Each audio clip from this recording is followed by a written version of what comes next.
Welcome to Immaterial World, a dedicated and transparent space to recenter how we explore glamour, magic, culture, and everything else we love together. Immaterial world, come meet me in the immaterial world. As far as the galaxy goes, we're flying in the immaterial world. Immaterial world, come meet me in the immaterial world. With mind and body and soul, we're flying in the immaterial world. The immaterial world.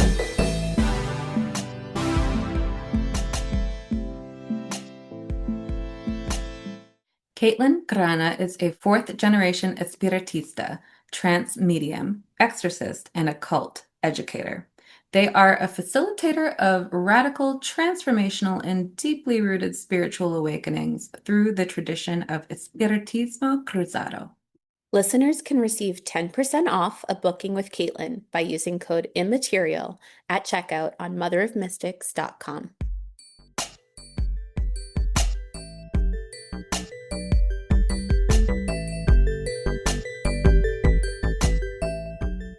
We love a multi-hyphenate, and our guest today has the ultimate roster: a spiritista, trance medium, exorcist, diviner.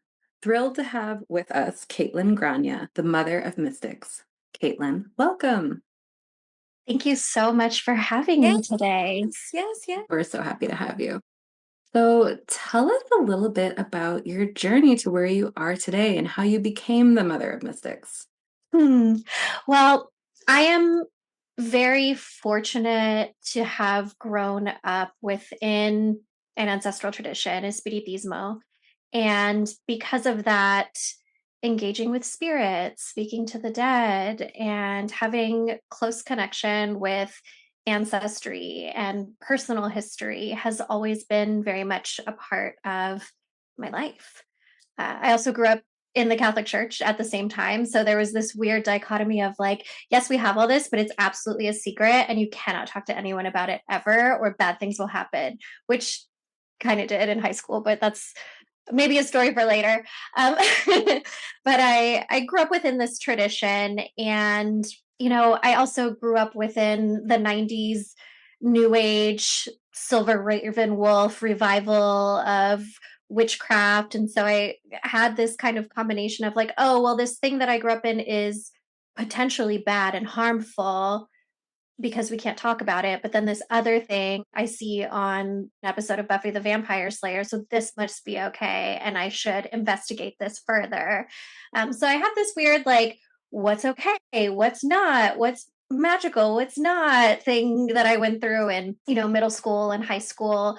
And, I always had a deck of tarot cards on hand and would give readings to myself or a few friends. But it wasn't until I I was still working in the apparel industry and I had two kids and a whole, husband. And I was like, why do I still feel unfulfilled? Like I'm sober, I'm in a good relationship. I like love being a mom, but like there's something wrong. There's something missing. And I remember standing on the corner of 7th and Broadway in the apparel district, just like fully breaking down in tears. And I heard a voice say, like, ask the mother, ask the mother. And I went to my dad and talked to him about it. And he reminded me that our family's patron saint is Maria Caridad del Cobre, which is a very popular saint in Cuba. And he was like, she's the mom.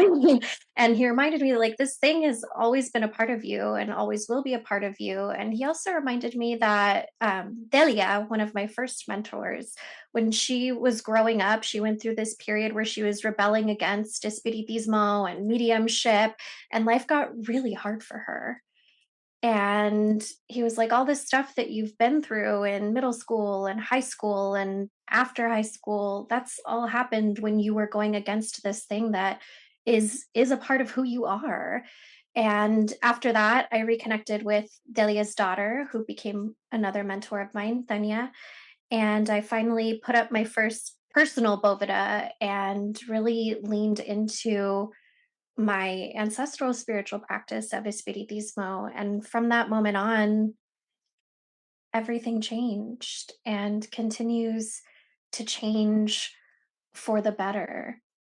And life is still challenging for all of us, of course, but in re-accepting Espiritismo into my life, re-accepting these practices and these spirits and spirits who are talking to me, navigating through life's challenges comes with greater certainty and less fear. And tarot readings kind of naturally evolved into mediumship. I didn't really have a choice. I just kind of got initiated by experience. Felt like they threw me into the deep end of the pool and they're like, no, we're talking during your readings. You thought it was going to be this, but it's actually going to be that. And I just stopped fighting and let it happen. And the more I embraced it, the more community found me and clients found me, and things just very naturally continue to evolve and grow. So this little side hustle that I was doing for other clothing reps in between shows at the New Market or in New York at the Javits Center really turned into my life's work and continues to be that now. Oh, we know each other, I'm sure, from a fashion lifetime ago. I have so much to say to you already. I want to get into the mediumship in a second, but I am someone that grew up in the Catholic Church. And as much as I loved my faith and going through all of the practices, it never really connected for me. And so I left for a while and then felt so disconnected spiritually to who I was. And it came back to me when I went to Mexico City in 2019, and I went to Guadalupe's Cathedral, and I, had been out of the church for such a long time, and I saw the shroud and I prayed and I was asking for a very specific miracle. Like, how the fuck do I get out of my marriage was actually the question that I had. And my miracle came soon after. And that's how I found out that she was my patron saint. But I just wanted to touch upon that, so that I am so enamored to hear people speak about how they marry this idea of Catholicism and ritual and their own spiritual practices. So I'm really excited to unpack that. But let's start about your mediumship and how you came into that and what it's like for you. Even if you want to tell us some stories, because we love a little story time.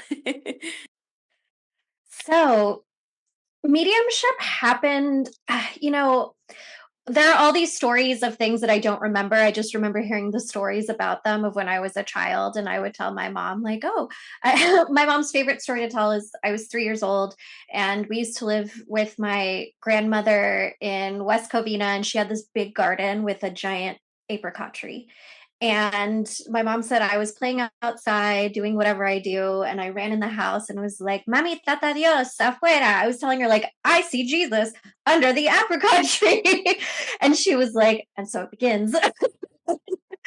And I was really, really, I can't emphasize this enough, so lucky, so blessed to grow up in an environment where when I told my parents I was seeing things and talking to spirits, that they were like, yeah, sounds correct, instead of trying to make me feel like, this is just a kid making things up. And even if it is, like, let kids be imaginative.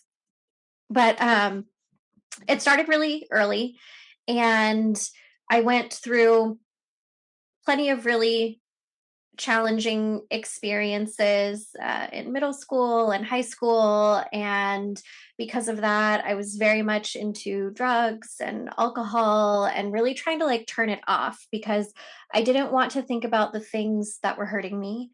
And in doing so, I didn't want to hear the voices that were telling me how to fix it. I just didn't want to deal with anything. That was better for me.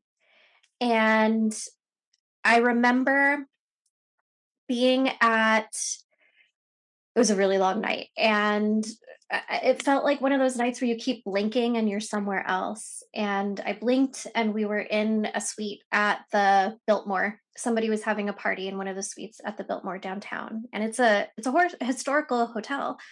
And I was talking to this girl. We were just chit-chatting, And my friend looks at me and is like, "Who are you talking to?"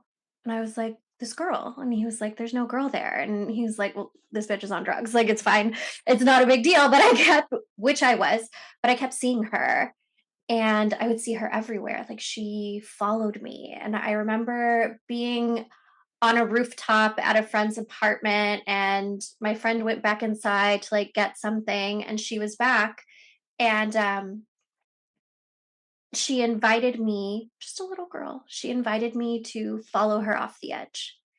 And it was in that moment that I realized, like, oh, like she's trying to help me the only way she knows how. And it was also in that moment that I realized, oh, I don't actually want to die. I want to be here. And like that, even though all of my actions are showing this spirit that that's what I want, that I don't think that's what I actually want. And after that, it took a few years for me to get sober. And after becoming sober and, getting back into readings and back into my routines and disciplines, the voices just kept coming, except instead of voices telling me to have another drink, it's fine. You know what? You are awful. You know what? You did deserve those things. You know what? You should hang out with these people who encourage this behavior. You are the one who should keep encouraging this behavior. They were voices who were telling me life can be different, life can be better. You can be comfortable with yourself and with your environment and with the people around you. And the more I listened, the easier, I don't know if life gets easier, but the less scary life became. And it still was something I very much kept to myself. I was doing readings, but I wasn't sharing this information with clients. I just knew things because I was psychic.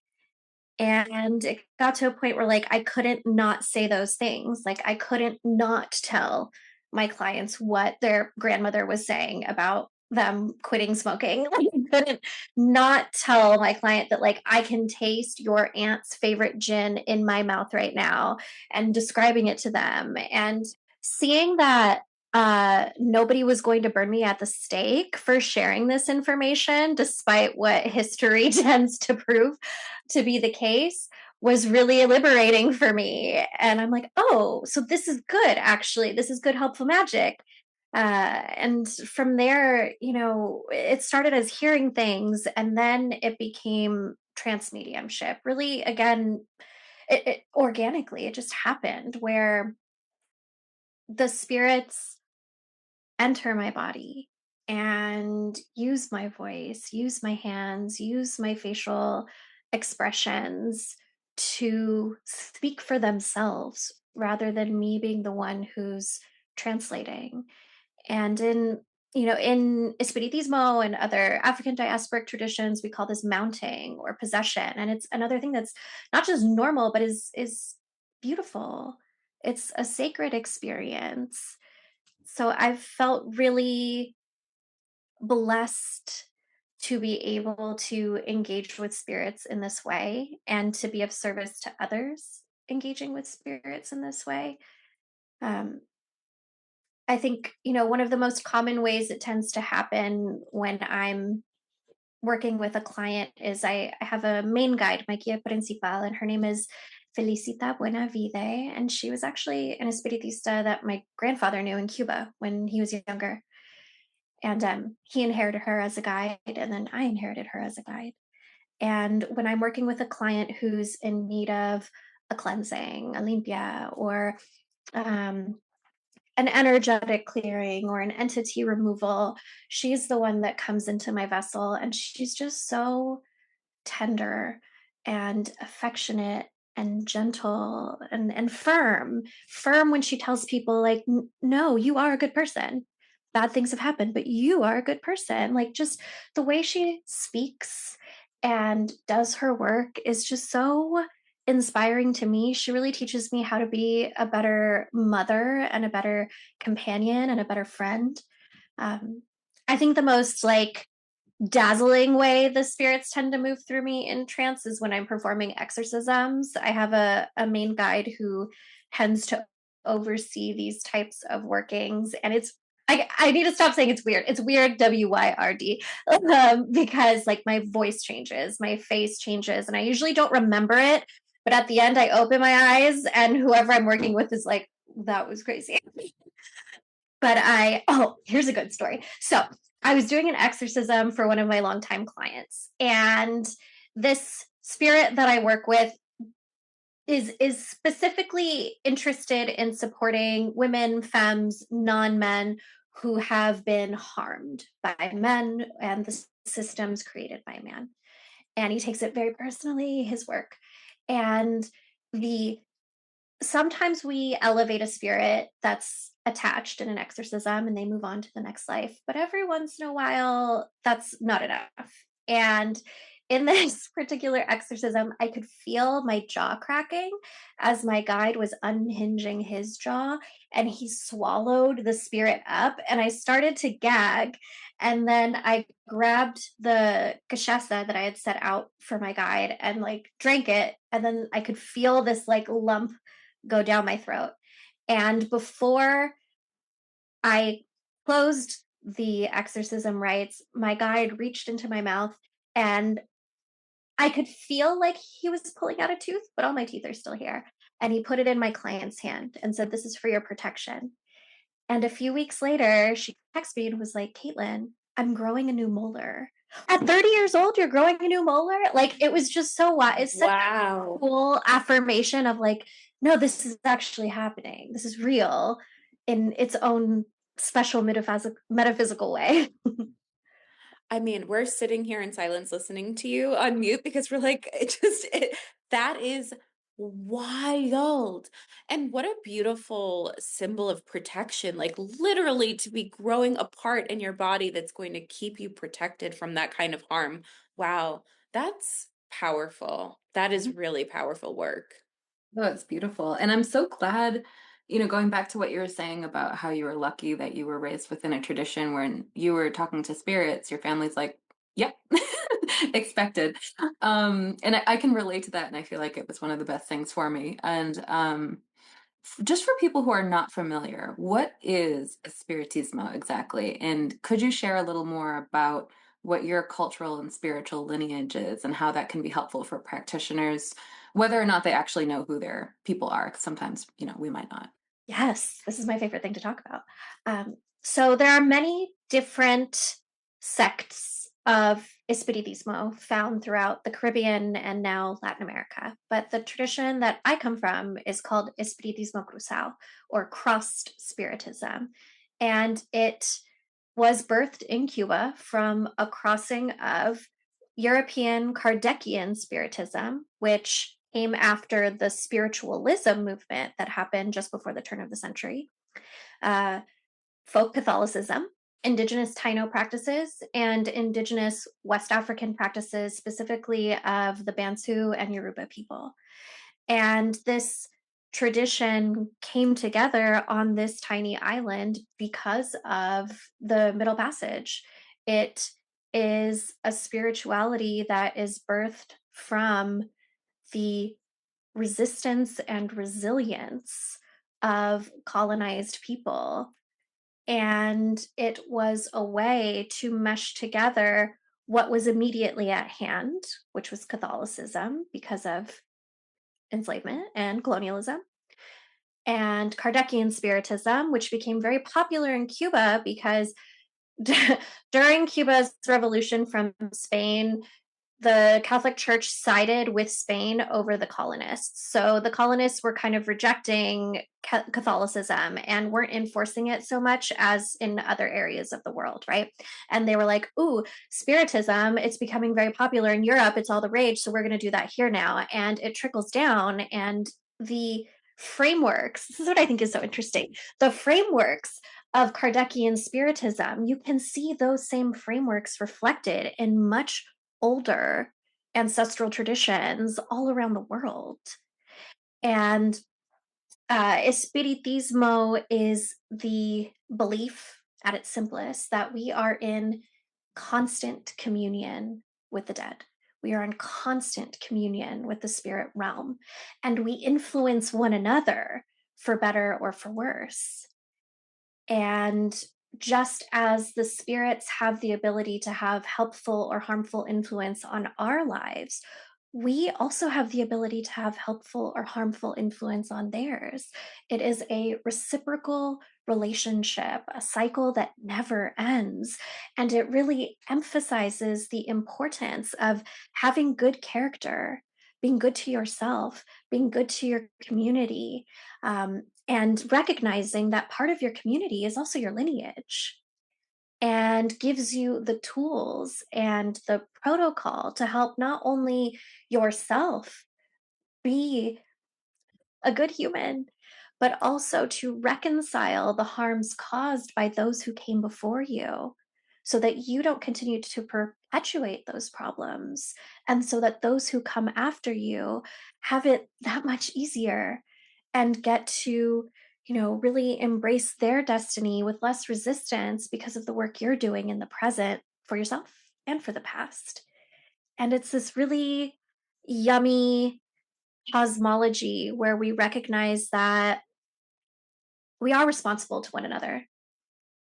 We are responsible for our actions. We are responsible for the care of ourselves, the people around us, our planet, our environment, and that it's not every person for themselves. How can it be when we see all of the ways, kind of like what's that movie, Everything Everywhere All at Once? I love that scene where all the stars are connecting to one another because that's Love. exactly what it's like. Yes. Yes, Yes.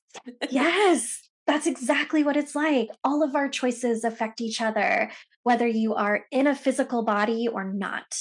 And Espiritismo really gives you the tools and the guidelines to like make it good, to make it aligned, to make it helpful, and to make life a little better for everyone.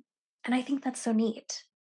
That's so beautiful. And I work with clients and with friends with through astrology, and especially with their Chiron, whatever specific wound that they're bringing in that needs to be healed. There's some energies now that I'm working with people where it feels like there's deep ancestral karma that's come to be healed, and Uranus is really, really working on that. And one bit of advice that I like to give is that since it's ancestral, you get to ask those ancestors to help you move through that karma during this time and help you work through those wounds. You don't have to do it alone, and it's actually part of the cleansing and the healing is to ask for that help and to have the community of spirits supporting that.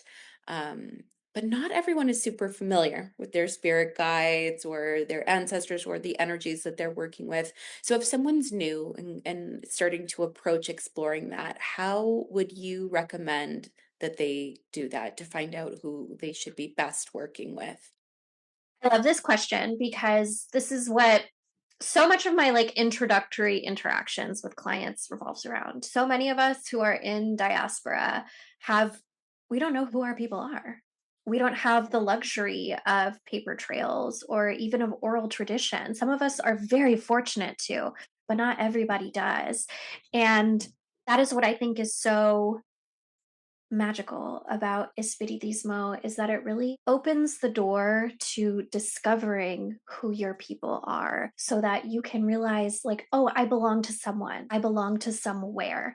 And the process that we go through in the tradition that I was raised in is you start with spirit guide introductions. We call them your spiritual court.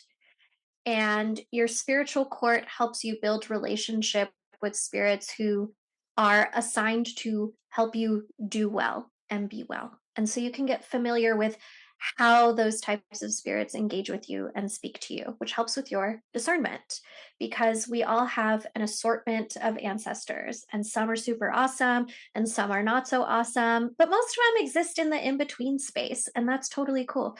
We're all human beings, mostly. Like, anyway,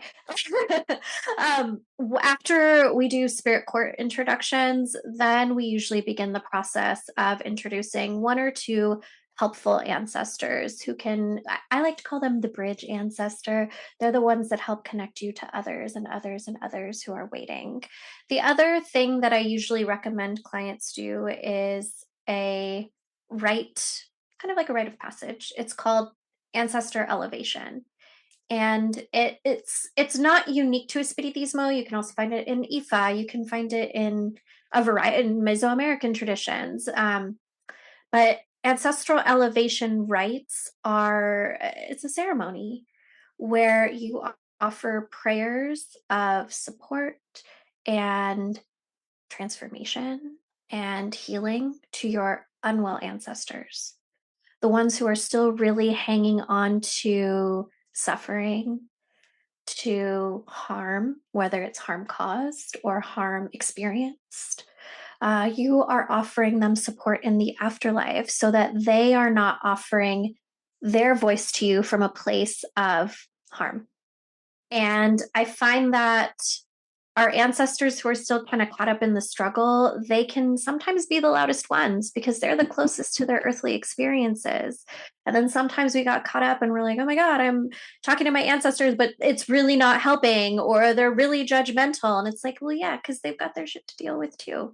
And elevation rites help move those ancestors along into hands of other spirits who can help them process their own shit so that the door is open to ancestors who are well and ready to assist you to come through and be more supportive, right? Because sometimes we have those relatives who really mean well, but every time they help you, it's a little bit worse. And then we're in that weird, like, I feel guilty because I don't like the help that you're giving me, but it's also nice that you're helping me and I don't want you to feel bad. And I think we can sometimes get stuck in that relationship with our dead too. And so all of these protocols and ceremonies exist to help us navigate through the complexities of family relationships and family dynamics. If you are just getting started with ancestor veneration, I always recommend, if you have space for an altar, cool. If you don't, it's okay. Put it in a shoebox, put it in an Altoid box, hide it under your bed if you need to. But I always recommend starting with elevation first so that you are opening the road to well ancestors to come through and speak to you, and offering aid to the unwell ancestors so they're not the ones influencing your actions. That was so personally helpful for me too, because I have been becoming more empowered and being vocal when I'm having an unhelpful thought, let's say. And I do think, and Jez and I talk about this all the time, but as someone with obsessive compulsive disorder, there's definitely voices that come through that like feed that part of my brain that wants to hear the most twisted maniacal thought. And so I have been better about speaking up and being like, is this the most benevolent answer that you have for me? And it's like, boop, sometimes in the moment they like disappear. So thank you for co-signing on that. Yeah, I think that's going to be really helpful for people to hear. I've definitely found a lot of my mom's family has passed away in the last few years. And I feel like my grandmother came into the afterlife having processed a lot of things really quickly. And I feel like my other beloved relatives are still like working on it. It's very clear in the types of communications I get. And we're not alone in that. Speaking of, what feels harmful, what feels helpful, I just adore your code of ethics on motherofmystics.com. I love that you put it out there for potential clients and for other spiritual practitioners who might be inspired by having their own code of ethics. Can you share a little bit about what your ethics are as a reader, what you would love to see more of in spiritual spaces, anything else you'd like to share, as advice to a practitioner or a client? Yes, my ethics of practice being a living document that exists on the internet was really something that came out of necessity. The more I started working with people and the deeper this work became, I was like, okay, I need to make it clear what I am capable of, what people can expect from me, and what they shouldn't expect from me. And I really think the early versions of this document, this framework, came from something that I think a lot of spiritual practitioners experience early on in their careers is being taken advantage of. This type of work can not be taken very seriously, or people expect more from us. I think sometimes people can expect spiritual practitioners to fix everything for them, when really we provide the space and the tools and the access and the encouragement for you to fix it yourself. There are certain practitioners who do really fucking cool things and can fix certain things. I can remove an entity from your home or from your body, but I can't turn your life around. Like, you've got to do it. And I know it's annoying, but I know that you can too. And so the early editions of my ethics of practice really came from me wanting to set some standards of expectation, standards, even like standards of conduct. Like, don't talk to me this way. Don't talk to yourself that way. Don't talk to me this way. Don't talk to my colleagues that way. Because I think, this is historically feminine work. And we all know how a white supremacist world, a patriarchal world, treats historically feminine work. Later, why did I do it? I did it because I know who I am as a practitioner. I know what's important to me. I know what I stand for. And I think that as a consumer myself, I want to know that about the people I'm working with. And how can I expect something from others if I am unwilling or unable to fulfill those expectations myself? And slowly, this page just kind of came together, experience by experience, each one of those becoming another bullet point. And really, it's become something that people seek me out for now, and something that I help other spiritual practitioners create themselves. I'm not interested in people embodying the same ethics of practice as me. I'm interested in them figuring out what they believe and what they stand on and putting that into words to share it with others. And I don't even know how this happened, but somehow I kind of became this person people seek out so that they too can figure out how to become an ethical practitioner themselves. And we live in this world of instant gratification, of 2-day delivery and streaming movies. And I think becoming an ethical practitioner is a lifelong process. And it's a slow one. And I really want to help folks that are the real thing be able to communicate that with potential clients, because we do see so many, TikTok spiritualists these days. And we also have like old school cults. Like we have what's her name? Teal Swan and all of the other ones out there peddling like, here's what you can have overnight if you just do these things and watch these videos. And I just don't think that's true. And so my ethics of practice really became a way for me to communicate like, this is how it works here. And if you like that, cool, maybe we can work together. And if it doesn't do it for you, that's also cool. There's someone else out there for you. And I just think it's important to communicate who you are accountable to as well. I cannot maintain, in my opinion, an ethics of practice if I'm only accountable to myself. Who's going to check me? And so that's why I also think it's important to talk about my lineage, my teachers, my mentors, my elders, my colleagues, all of the people that help keep me in check so that I can maintain these ethics as something that I exercise rather than just words on a screen. I feel like I said a lot. I don't know if that made sense. It does. No, I love that. And I think it can help people feel safe seeking spiritual services to see that there is a code of conduct and that there are really clear values, because like you said, sometimes people get taken advantage of.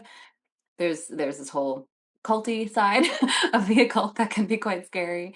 And being of service and community is such a big tenet of yours. And I think that's what spiritual work really is at its core, is that you're being of service. And we should be clear about what that means and what it doesn't mean. And I think alignment also includes, like you were saying, people that want to do the work. You're not really going to be in service to clients that are hoping that the answer shows up at their doorstep the next day. Like when you're opening that door, what you're really opening is true change and true transformation and the steps that it takes to bring in what kind of guidance they're looking for and hold it and live in alignment with it. Can you tell us a little bit more about your mission of service, what your clients look like, who you serve, and why, especially the groups that you platform, like the queer community, and uplifting the most marginalized of groups that need your help? Absolutely. Well, I am extremely queer and always have been. Always have been, which is Congratulations. thank you, thank you, thank you, thank you. And it definitely makes for an interesting dynamic growing up, going to Catholic school, where they're like, every day you're probably going to go to hell for all these things that are cool to you. And I'm like, great, I'm getting it in all directions. So I think, and you know what's wild is that in working with spirits like the Blessed Mother in her many different forms, even working with like true code Jesus Christ, not like white Jesus, like the guy, they don't give a fuck about that stuff. They're like, actually, it's kind of cool. Wow, we love you because you're you. Also, you have queer ancestors. You have trans ancestors. Some of them were out in the open, living their lives that way. Some of them also had to protect themselves too. And I think that's so neat. And so, as this is another thing that just kind of happened. I think because I am a mom, I speak to people in a maternal and nurturing way. That's just who I am as a human being. And my clients started calling me like mom. Okay, mom, thanks, mom, which I love personally. Like I love mom. And that's how things kind of evolved into Mother of Mystics. I'm like, yeah, I'll be your mom. I'll be your mom. And I think being a good mom isn't about doing things for you. It's about preparing you for the world and showing you that you are capable. Like the bird mom can't flap their baby's wings for them, but they can do their best to set them up for success. But at the end of the day, you've got to jump from that nest and show yourself that you can fly, or that if you fall, that you can try again, and that I'll be here tweeting and cheering you on. And that's really the approach that I bring to this. And when it comes to the queer community, I think so many of us experience, whether it's in the church or it's in our families of origin, we feel othered and ostracized, or even punished or broken or gross because of this thing that just is very natural. Like we see gay shit in the animal world, and there's fungi that have 10,000 different genders, and I just think that's so magical and cool. And so if I can offer a little bit of nurturing through the work that I provide to this world to queer folks, trans folks, I feel blessed. And I must center my work around the most marginalized among us, whether it's Black folks, Indigenous folks, any sort of racialized person and marginalized person in this world where white cis men are the convention, the standard. Like it is essential if I am going to be a practitioner of Espiritismo Cruzado, which is a practice that comes from marginalized people and oppressed people. Like, how dare I think that I couldn't be in service to the most marginalized people first in practicing this work? It is, I am blessed to have a mixed bag of ancestry that connects me to so many different people and so many different types of ancestors. And I could not call myself an ethical practitioner if I didn't center the people who are at the center of creating this spiritual practice that I am so blessed to be a part of. Oh, that's so beautiful. That's so great. That's so good. Um, so for folks who have been listening and they're like, oh my God, I have to work with them. What does a session with you entail, start to finish? If you were going to explain it to someone who's never worked with you before, what could they expect? Okay, it's always a little different for everybody, but generally speaking, we open up with meditative ceremony, and either we'll begin with plática, which is heart-centered conversation. It's really an opportunity for you to share and for me to listen and hold space for you. Sometimes the spirits interject themselves at the beginning and they immediately start just yapping. These are all the things. These are all the things. These are all the things. But typically after the Blactica, that's when we'll start. While I'm listening, what I'm really trying to figure out is, okay, but what are you actually trying to tell me? I think that is an excellent skill, an important skill amongst readers and diviners and spiritual practitioners, because clients will come to the table and share so many things. And it's our job to really listen and discern, okay, what is it you really need help with? And from there, we will begin to channel spirits, either my guides, their ancestors, whomever is most appropriate to connect with. And we'll begin offering spiritual remediations, practical remediations.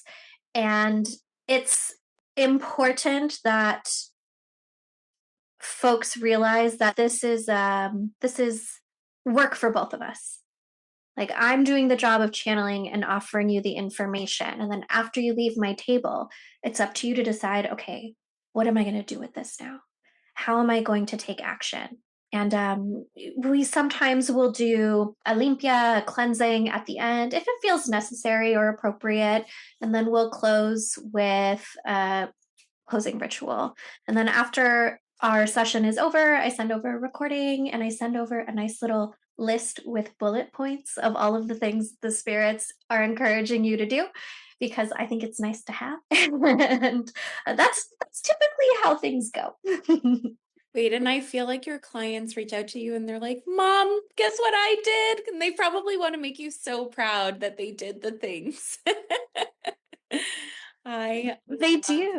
Those are my favorite emails. Or I'll get photos, like photo updates, and yeah, people love sending me updates, and I love receiving them. It's my favorite thing, because I'm so proud of everyone. Like, I'm gonna cry. Like, life is supposed to be good. We were born on the garden planet. There is enough for everyone in abundance. Yes, living in a human body, we are going to experience struggle, even in the most perfect world. But like, we are all supposed to live well. And if working with me and opening the door to your spirits gives you the audacity to take even the tiniest steps towards feeling better and living better, like, that brings me absolute joy. So when folks send me updates, like, it really makes me so happy. Yeah, that's the best part. Kaitlyn, that is so beautiful. And that's like the truest form of magic, is knowing that abundance is available for everyone. That joy is a privilege. It's not a privilege, it's a right for everyone. Thank you for saying that. That was really beautiful. Yeah, it's a beautiful belief that requires radical action to make that happen. And I think people need to hear that right now. Things are tough, and we still can pursue joy, and that's still what our purpose is here on earth, is to make everyone's life as full of peace and joy and safety as possible. Yeah. So thank you for being such a huge part of that for people. I'm going to switch gears a little bit. Can you talk about your relationship with cartomancy? And I'm actually going to look at my co-host and say, is it cartomancy? Is it cartomancy? I say cartomancy. It's one of those words that I see and never have to say out loud. So I just wanted to make sure I'm saying it correctly on the internet. I'm always like, well, I know what it sounds like in my head. Yes, cartomancy. Okay, perfect. You know what I'm talking about. The cards, reading the cards. You have a beautiful deck, the Offerings Oracle, but you also read tarot. How do these tools speak to you, and how do you use them? Ooh, I love this question. So I love cards. I love cards. I love playing cards. My on my maternal side, we come from a family of light crime, and gambling and bookkeeping was a part of it. And my nanny taught me how to shuffle a deck of cards and play blackjack and gin and all those things when I was 4. And she would always joke, like, I'm not your grandmother when we're playing cards. But I used to love watching her hands with her long orange. Oh, there's something about women from like the 50s to the 70s. They all did that orange frosted nail, and watching her nails shuffle the cards, I was like, that is the life I want to live. And my my great grandmother on my paternal side used to have this little orange deck of playing cards that I think a lot of us have seen at the store, and they're like a fortune telling deck. It has a little picture of a witch on it, and I used to take them out and read them for my cousins, and I thought I was so cool. And then we'd be like, hide the cards, which is funny because like we got them from my grandma. Why are we hiding them from um, and I remember when I was still in my like, ooh, internet witch era, I went to the Bodhi Tree on Melrose, RIP. It was a very cool metaphysical secondhand store, and I bought my first Smithwaite tarot deck. And oh, it just felt so special, that experience. And I opened them up and I was like, fuck yeah, I get this. Like, these cards are stories. They're each a story, but they can also make a bigger story. And each one of them is like a window into my life or someone else's life, or into a fantasy world. And I just think that's so neat. And in readings, I tend to use them always anymore, unless I'm doing like a tarot specific event. But I do tend to use them quite a bit for fortune telling more than mediumship at this point. I liked using tarot for like specific information. I also have really gotten into working with tarot in my membership group, Moon Shadows. We each month do tarot support group, and it's basically a study group, and we'll focus on one card. And a lot of it has to do with like character building and pursuit of destiny and discovering our personal ethics and defining the things that are important to us and seeing the ways that we relate to the world around us and how we can show up for our communities and show up for ourselves. And we'll use one card each month to explore these themes. And I think that's a really fun way to use tarot. I've also used tarot to help my kids with creative writing projects in school because they're prompts. It's so neat. But lately, I've been really into Lenormand, which the spirits have been trying to get me to read for a long time. And I was like, I don't know, a whole new system sounds like too much for me, but it's not. It's amazing and I love it. So I love cards. I have so many. I love cards. Oh, that's so funny. My spirits have also been urging me to learn Lenormand cards, and they're more popular with Roma in Brazil. I didn't grow up reading them, but some Brazilian contacts have been like, "Oh, that's mostly what we do here." I mean, of course, they use other decks too, but I'm really loving it too. I'm like, "Oh, okay, no, I get it." Once I was like, okay, I'll try this. A whole new world, a whole new world, and so good for fortune telling. Like, juicy, so juicy. What is the difference, or what's the iconography that you're working with? Okay, so tarot is 78 cards divided into the major arcana, the minor arcana, and then the minor arcana is divided into 4 suits. Lenormand is kind of based on playing cards, but it doesn't have the same kind of system as tarot. And it's 50, no, it's less cards than that. It's not 52 like a playing card deck. It's like, I don't know. It's fucking cool. It's neat. They're tiny, which I think is cool. And they're very like practical. The cards are very practical. So it's like fish and snake and the sun and man or woman or whomever, birds, communication, gossip. Like it's a whole other vibe. And especially my like Ava, my Bombagita spirit, she like loves Brazilian. She loves the Lenormand card. She's like, oh, all the better to drag you with. I'm like, excellent. Let's do it. They kind of remind me of tea leaf reading because the symbols are very like, fish in tea leaf reading is also money, which is in the Lenormand card. So I wonder if they have the same root or something. But yeah, they're cool. Yes, I love it. Coming back to your Oracle deck, would you like to pull a card for the listeners just to give them a taste of what, whatever message is coming to them now, but also what your deck is like? Absolutely. So my deck is called Offerings Oracle, and it's 33 cards. And I really made it with the intention of helping my clients, helping anyone, to see the idea of offerings outside of a capitalistic transactional lens, and rather as a tool for relationship building. So the card I pulled is defend. And for folks listening, it's a machete, a rose, and the thorned stems of the rose. And I mean, we're recording this in the United States right now. And I live in a neighborhood that has been impacted by ice for the last 200 plus days.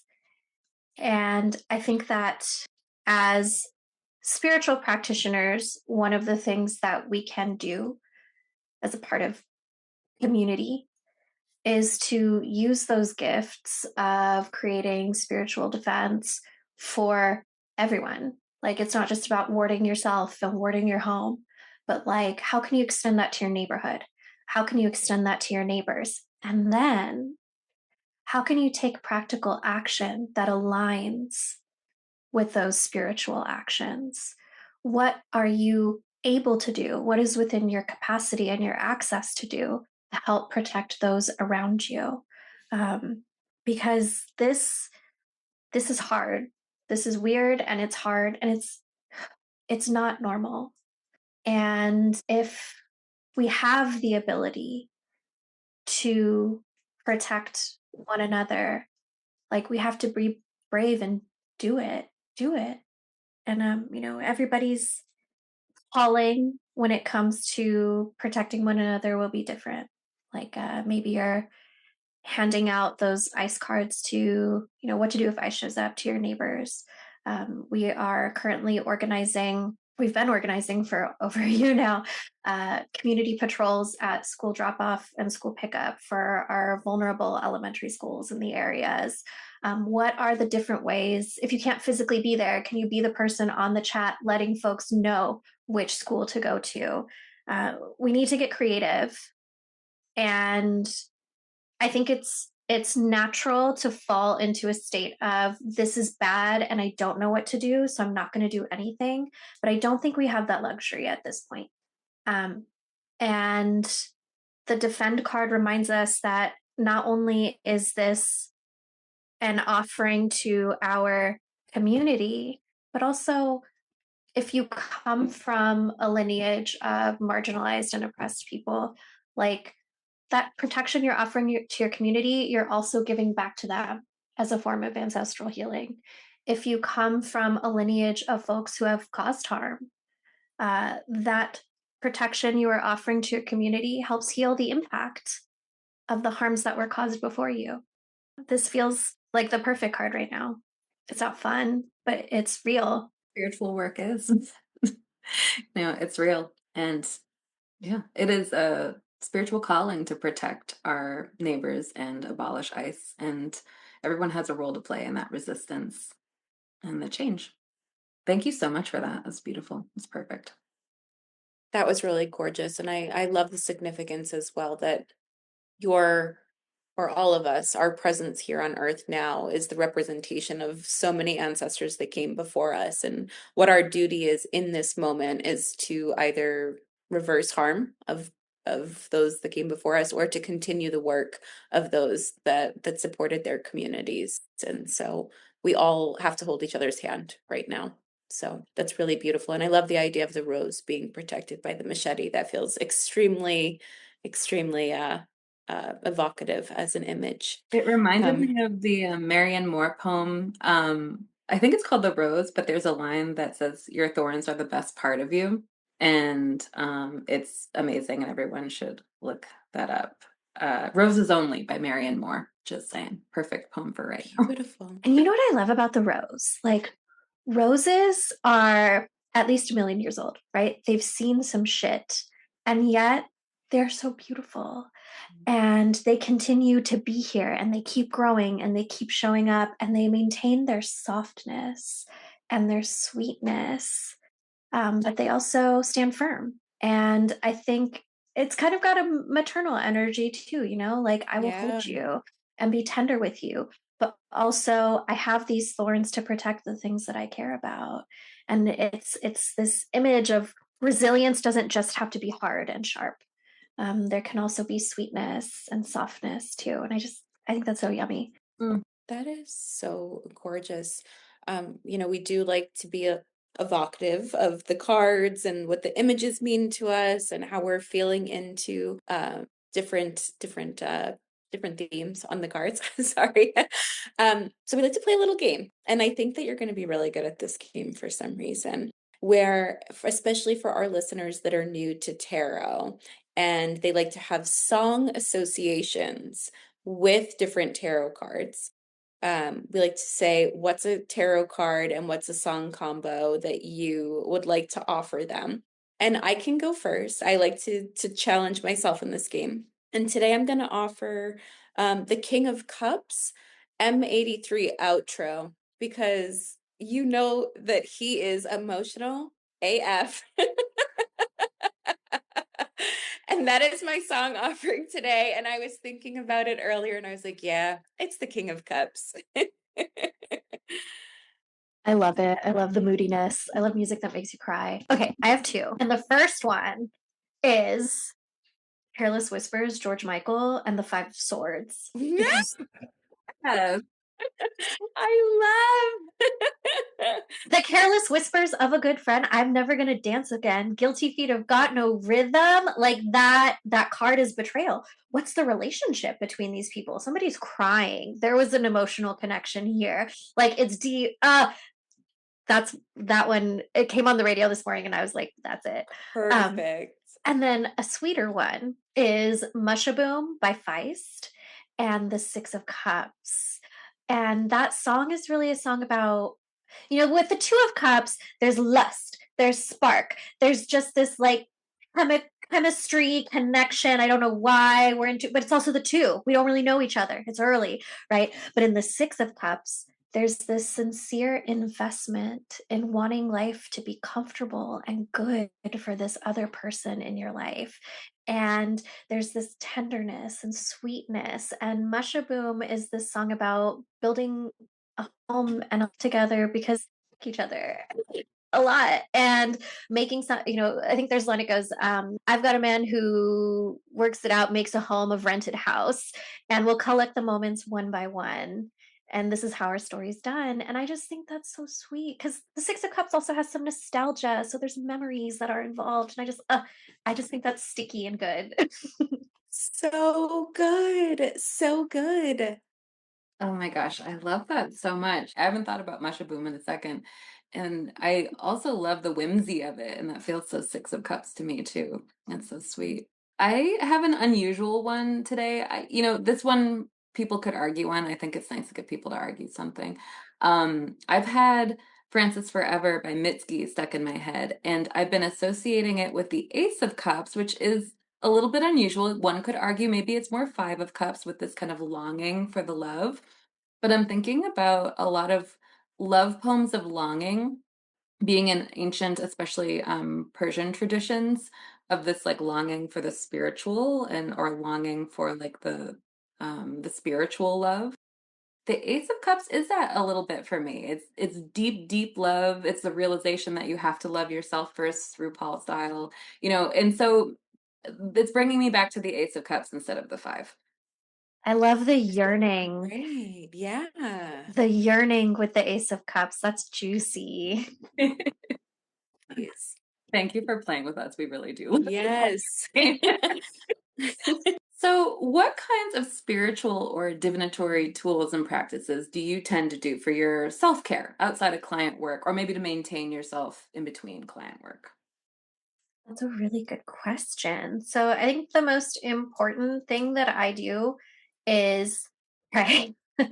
I wake up in the morning, I greet my altars, I greet my head, my Ori, I greet my ancestors, I greet my spiritual court, I greet the other spirits that I work with, I touch my head to the earth and greet my first mother and reconnect with her. And doing that every morning really, I I feel like sometimes when I tell people, I'm like, you just like it's these little simple things that can have such an incredible impact. And really, like, that is what keeps me centered. That is what keeps me focused. Calming my head, cooling my head, collecting myself, and remembering who I am in service to. really has the greatest impact on every single decision I make for the rest of the day. And at the end of the night, I'll do it again and offer gratitude, ask for alms, and really like that, the morning and the night practice of prayer. And it doesn't, have to be this big ceremonial thing that takes an hour unless you vibe with that. Love it if you love it. But usually I look over at the clock and I was like, wow, that took 6 minutes. But so much can happen because time's not real. Like so much can happen. So many things can be experienced in those 6 magical minutes if you give yourself the opportunity to have those 6 minutes before you start your day. So like that truly is what anchors me into this life and helps me show up every single day. Some other things that I like to do, I'm really into the spiritual shower.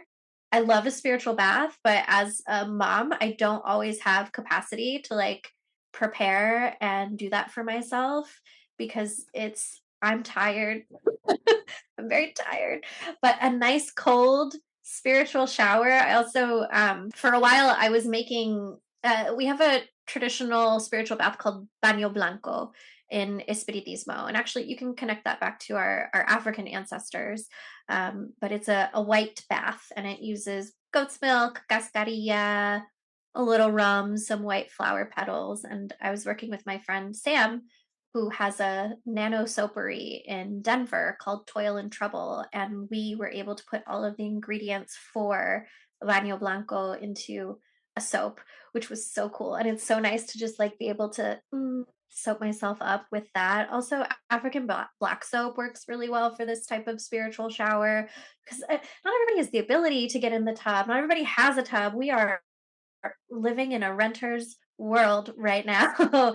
And so a nice cold spiritual shower really does the trick. Making sure I eat when I'm hungry, making sure I drink water when I'm thirsty, going to the bathroom when I need to go to the bathroom. Tending to this altar is what makes everything more manageable, because if I am focused on how hungry I am, but I have access to food, like that's not right. And I can't make good decisions if I'm not making sure I tend to my physical earthly needs first. I know that I wish I had some big mystical cool advice to give y'all, but really it's like tend to your body as a human being on this earth as much as you are able to. And in doing so, like navigating through this life becomes that much easier because you know that your basic needs are being met to the best of your ability. Like that is spiritual care, truly.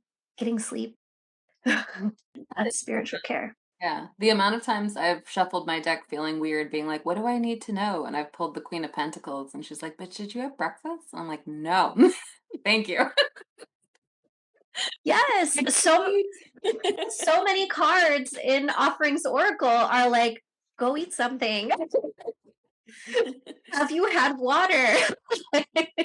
Oh my gosh. And I love what you said too about we live in a renter's world. Like just because you don't have access to a gorgeous tub or, any of you shouldn't deprive yourself because you don't have certain things. Like it's important to indulge in, like you said, you're touching yourself like in this altar and this body and this mind. And that's something that we really should all be coming back to over and over in 2026 and making it a regular practice. Speaking of 2026, what do you have coming up on the horizon that you would like to share with our listeners?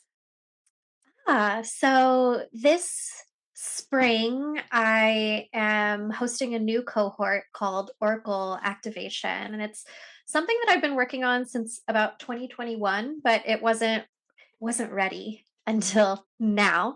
And this is going to be the first time I'm hosting a container for developing the skill of trance mediumship. I have quite a few long-term clients who have been asking me to help them with this particular gift. And it never felt like the right time or like I had the right protocol and methodology. And finally it was like, okay, now we're doing it now. So that's happening over this spring. In the fall, I teach Into the Veil, which is my Espiritismo group mentorship. And I teach that every year. So it'll be back in the fall, just in time for the ancestors. And year round, I have my books open for spiritual consultations.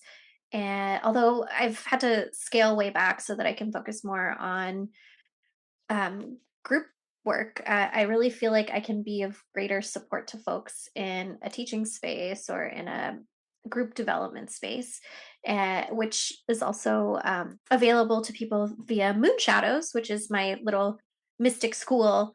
Where we have different classes every single. It's actually sometimes I like look back at the calendar and I'm like, we do a lot of great stuff here every single month, and it just like comes out of my brain. Like, how do we do this stuff? But every month we have a tarot class, we have guided meditations, we have guest lecturers. Jezmina is actually going to be a guest teacher next month. I'm very excited. Yeah. Yes, the moonbeams have been asking for palmistry, and I'm like, I can't teach that. I cannot teach what I do not know. Well, let me find an expert.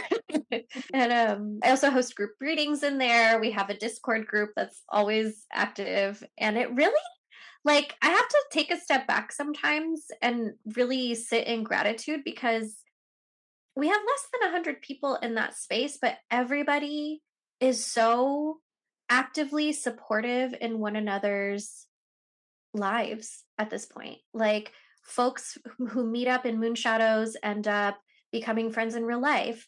And I have two clients that didn't know that they both lived in Puerto Rico, and now they like hang out all the time, and they went to Bad Bunny together. So jealous.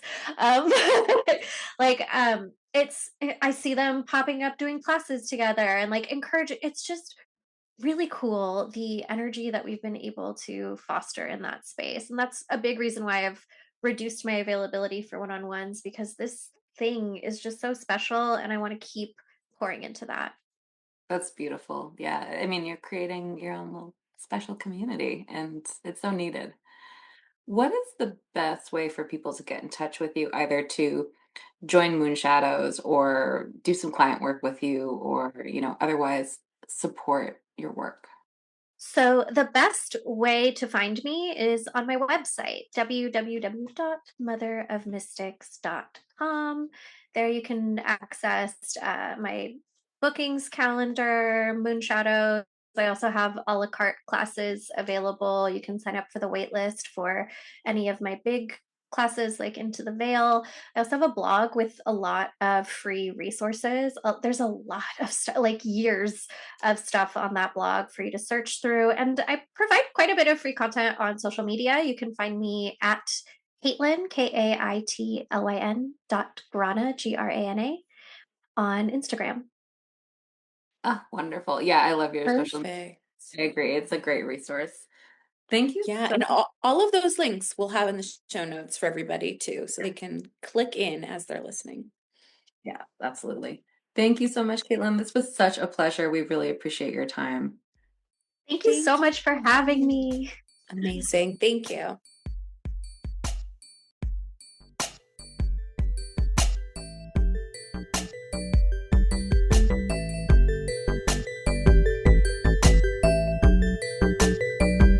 I like to see you shining. Show me all your dreams. You're a special kind of magic. Show me all your favorite things. You're pretty like a sunset. You're really like a pearl. You're a special kind of magic. Dancing in a crazy swirl. In a crazy swirl. Immaterial world, come meet me in the immaterial world. As far as the galaxy goes, we're flying in the immaterial world. Immaterial world, come meet me in the immaterial world. Your mind, your body and soul, delighted in the immaterial world. The immaterial world. The immaterial world. Immaterial World is hosted by Jessica Richards and Jezmina von Thiele. Music by Dia Luna. Artwork by Lane Friend. Follow us at Immaterial World Pod on Instagram, TikTok, and YouTube. Visit our website at www.immaterial-world.com or send us an email at immaterialworldpod@gmail.com.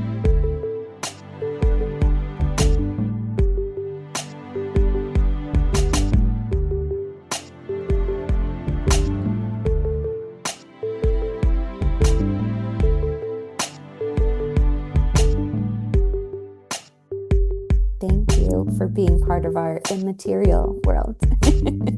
Welcome to the immaterial world.